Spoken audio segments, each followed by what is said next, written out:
আমার একটা অভ্যাস ছিল, যারা পরীক্ষা ভালো করতো ওদের খুঁজে বের করতাম।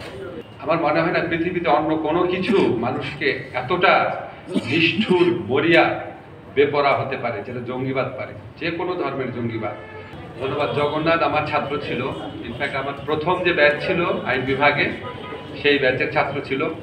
আমার এখনো মনে পড়ে, ও অন্যান্য স্টুডেন্ট ছিল, লম্বা ছিল, শুকনা ছিল, কোকড়ানো চুল ছিল, আর খুব শান্তশিষ্ট ছিল। আমার প্রথম পরীক্ষাতে 3 জন ছাত্র 10-এ 7 পেয়েছিল, তার মধ্যে ও একজন ছিল।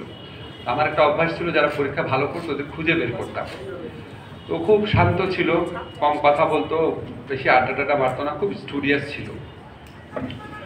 এবং আমি যতটুকু বুঝি, এখন তো বয়স হয়েছে, এরকম বয়সে একটা ছেলের কোনো শত্রু থাকতে পারে না, মানে এত নির্বিরোধী টাইপের ছেলে ছিল আর কি। মনে হতো যে একটা মানে ও যেরকম ফ্যামিলি থেকে আসছে, ওর যে জীবনে প্রতিষ্ঠিত হতে হবে এই চিন্তাটাই ওর মধ্যে বড় ছিল।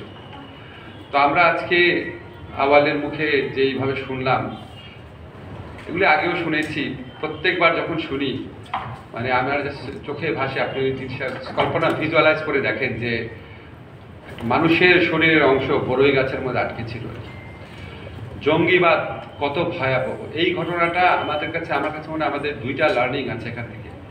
একটা হচ্ছে জঙ্গিবাদ, উগ্রবাদ, এটা কি ভয়ঙ্কর জিনিস, মানুষকে কত যুক্তিহীন, অমানুষ এবং নিষ্ঠুর পরিণত করে, এবং কি পরিণতি ডেকে আনে এটা।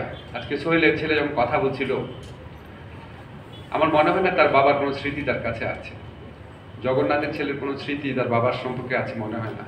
তাদের ওয়াইফদের কথা চিন্তা করেন। আমার মনে হয় না পৃথিবীতে অন্য কোনো কিছু মানুষকে এতটা নিষ্ঠুর, মরিয়া, বেপরা হতে পারে যেটা জঙ্গিবাদ পারে, যে কোনো ধর্মের জঙ্গিবাদ, সেটা যে কোনো ধর্মের হতে পারে। আমরা আমাদের প্রতিবেশী রাষ্ট্রে দেখি কি ভয়ঙ্কর জঙ্গিবাদ বিভিন্ন সময় আছে। আমাদের দেশে একটা সময় এটা ছিল, কোনো অজুহাতেই না, কোনো মোড়কেই না। সেকেন্ড যে জিনিসটা হচ্ছে, আপনাদের স্মরণে আছে কিনা জানি না, এরপর থেকে বাংলাদেশের চারপাশে তো খুব বন্ধুভাবাপন্ন দেশ নাই।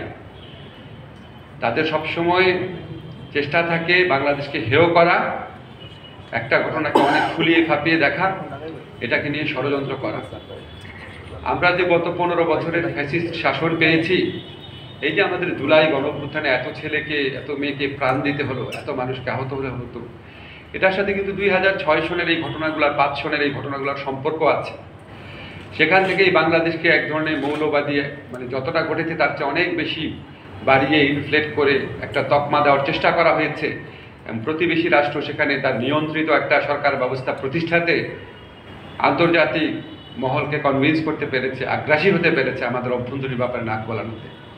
তো আমরা যদি দেশের ভালো চাই, আমরা যদি মানুষের ভালো চাই, সমাজের ভালো চাই, আমাদের বন্ধুদের ভালো চাই, আমাদের ছাত্রদের, আমাদের সন্তানদের ভালো চাই, আমাদের দেশকে আন্তর্জাতিক ষড়যন্ত্র থেকে রক্ষা করতে চাই, বাংলাদেশকে আরও কোনো ফ্যাসিবাদ বা ষড়যন্ত্রের মুখ থেকে রক্ষা করতে চাই, আমাদের অবশ্যই জঙ্গিবাদ, মৌলবাদ থেকে নিজের দেশকে রক্ষা করতে হবে যে কোনো মূল্যে।